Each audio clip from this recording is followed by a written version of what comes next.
Good day, class. We are now in Unit 12, and in this unit we're going to talk about something called conditional proofs. It's still doing proofs, but it's doing proofs when there is a conditional statement as a conclusion. And so logicians derived a way in which to prove that an argument is valid that has a conditional in its conclusion, because they realized that they needed to find a short, easier way to do that. And so for this week, you're going to need to read chapter 5, pages 118 through 25. So chapter 5 is pages 118 through 25 about conditional proofs, and then do exercises 5.1, number 1 through 5. And I would encourage you to do, as I always do, to do more than that, to do past number 5, and on your own do 6, 7, 8, 9, and 10. As practice, and go back and look in the back of the book for the answers to the ones that have the answers provided for you. And so kind of the idea of a conditional proof is when you have an argument like if A then B, therefore if A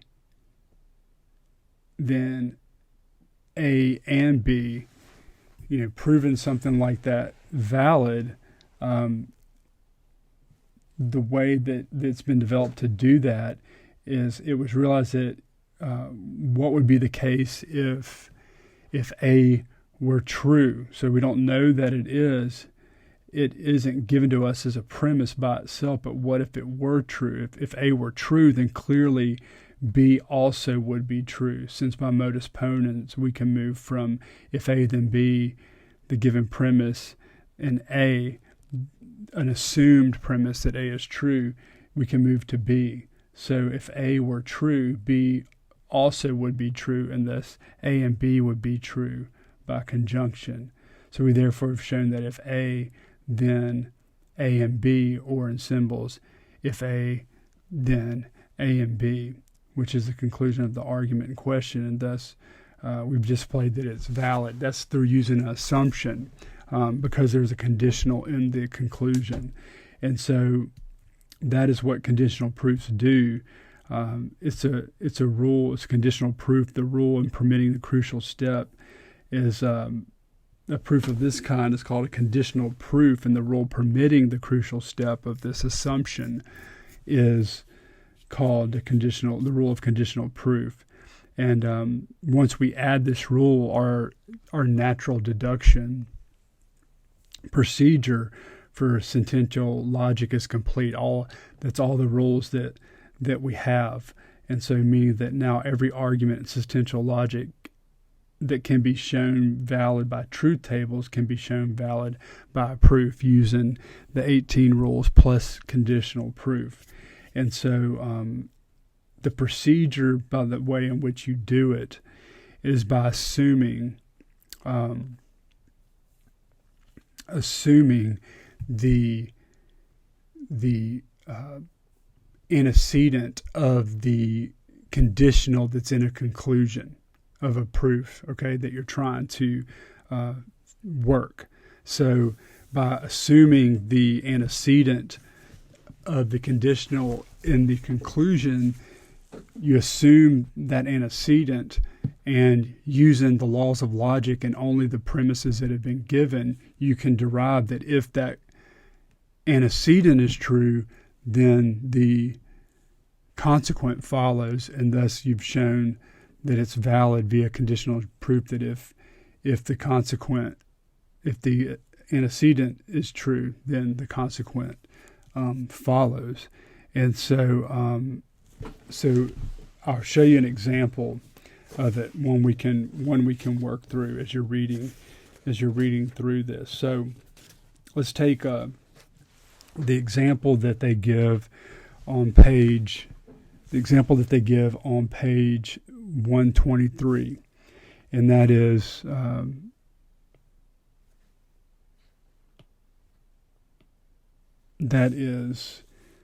on page 123, that example there, which is premise 1 is A horseshoe B, premise 2 is C V not B, and then your conclusion is A horseshoe A C. And so the way you do conditional proofs is you assume, it's called the assumption. You assume the antecedent of the conclusion. So that's A.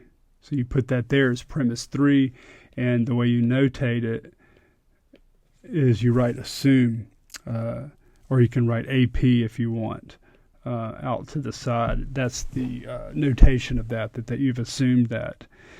Then you bracket. I bracket off the conditional proof, and you'll close it once you've shown what you've derived. This you're trying to derive the consequent of the conditional that's in the conclusion using the assumption of the antecedent and these premises here in the laws of logic. So you have an A here, you can apply that A here to get B, or this modus ponens 1 and 3. And then now that you have that B, one thing that you can do is double negate that B, because you have a B here, and what are you going to do with it? It's a B here, and you can double negate that B to use as modus tollens on 2. Well, no, that would be, sorry guys, that would be double negating 4.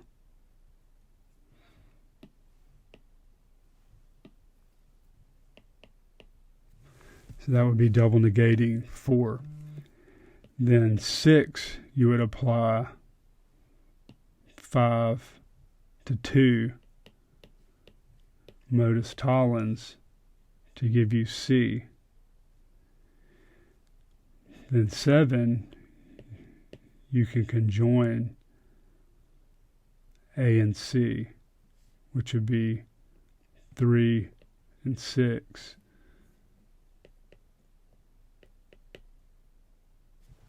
Conjunction. Okay? And now you have, look, now you have this antecedent here. I mean, this consequent here of the conclusion. And what you're saying is if A, then A and C. And so therefore you have shown what you have to do. A, if A, then A or C.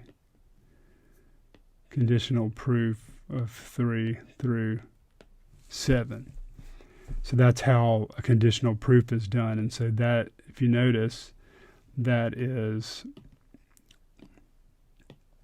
this conclusion, and you've derived it there. So that's using a conditional proof, and that's what you need to do. You need to work these examples. It's the same thing as doing the previous proofs using all 18 implication and equivalency rules, except that you are able, because when you have a conditional in the conclusion, you're able to use conditional proof procedure by assuming this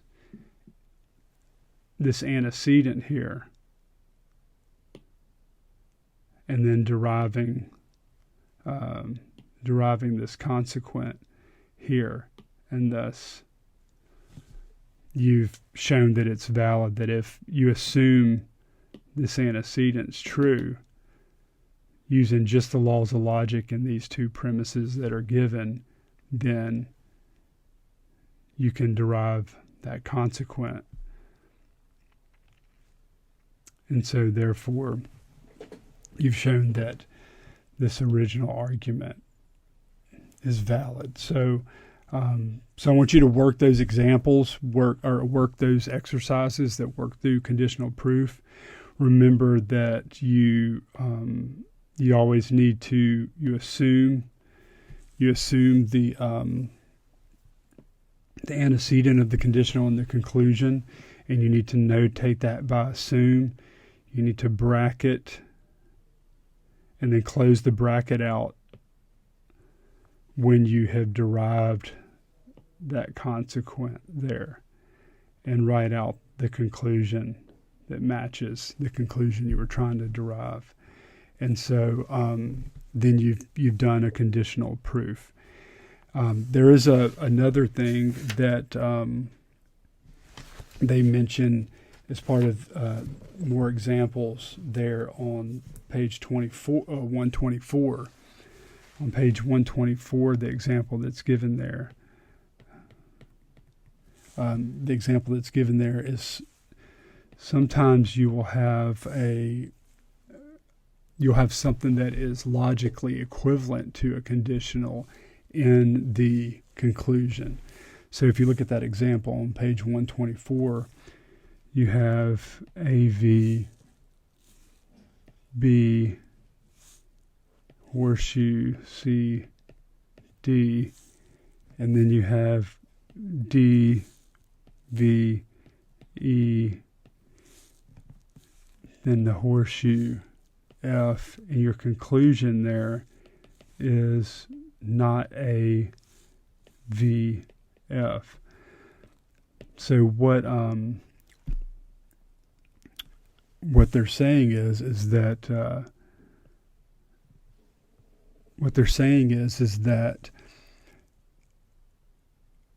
think about what the logically equivalent to this is. It's to this conclusion. It's a conditional. A horseshoe F is, equivalent to not A V F. So what you're able to do is assume A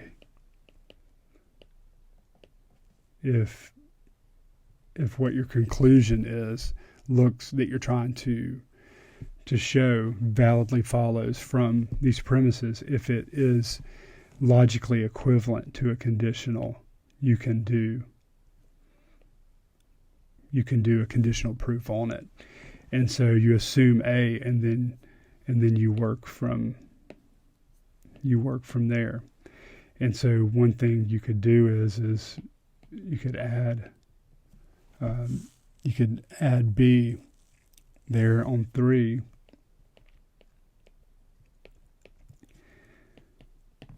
And then,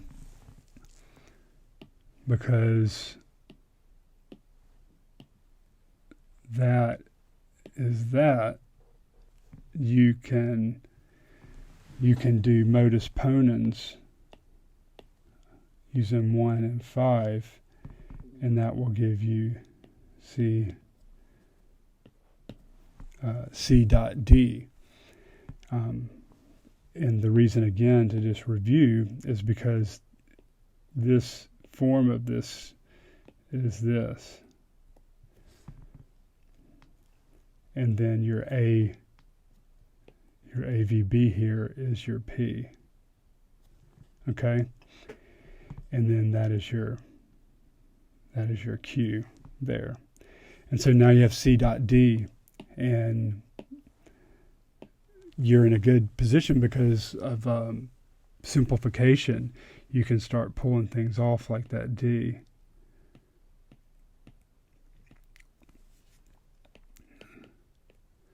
On 5, and then D, you could add, and this is where addition, you're seeing in this where addition is helpful. So you're doing addition and adding that E to 6.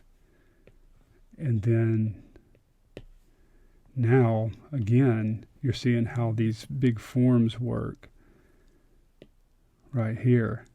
You can do modus ponens of 3 and, not 3, I'm sorry guys, 2 and 7. And that gives you F. Then what you do is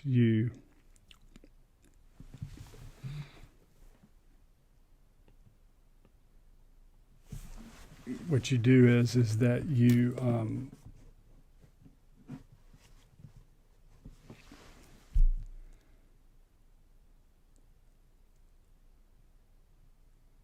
now that you have F, you've shown that